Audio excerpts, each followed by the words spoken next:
ರಾಮನನ್ನು 4 ಲೈನಲ್ಲಿ ಹೇಳಿ ಮುಗಿಸ್ತೀನಿ. ಆದರ್ಶ ಮಗ, ಅಪ್ಪ ಅಮ್ಮನ ಹೊರಗಾಕದ ಮಗ, ಅಪ್ಪ ಅಮ್ಮನಿಗೋಸ್ಕರ ಹೊರಗೆ ಹೋಗಿದ್ದ ಮಗ. ಆದರ್ಶ ರಾಜ, ಪ್ರತಿ ವಾರ ಭಾನುವಾರ ಅವನ ಬೊಕ್ಕಸ ಎಲ್ಲ ಬಡವರಿಗೆ ಸಮಾನವಾಗಿ ಹಂಚ್ತಿದ್ದವನು.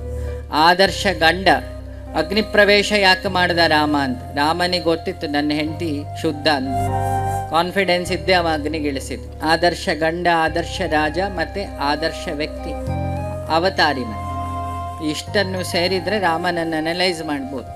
ಹಾಗಾಗಿ ರಾಮನ ಹಾಗೆ ಬದುಕಿ, ರಾಮ ಯಾವತ್ತೂ ಯುದ್ಧ ಮಾಡಿ ನಾನು ಗೆದ್ದೆ ಎಂದಿಲ್ಲ, ಇವರೆಲ್ಲ ಸೇರಿ ಗೆದ್ದ ಅಂತ. ವಾನರರನ್ನು ಹೀರೋ ಮಾಡಿದವನು, ವಾನರರ ಕೈಲಿ ಆಯುಧ ಕೊಟ್ಟು ಅವರನ್ನು ಹೀರೋ ಮಾಡಿದವನು.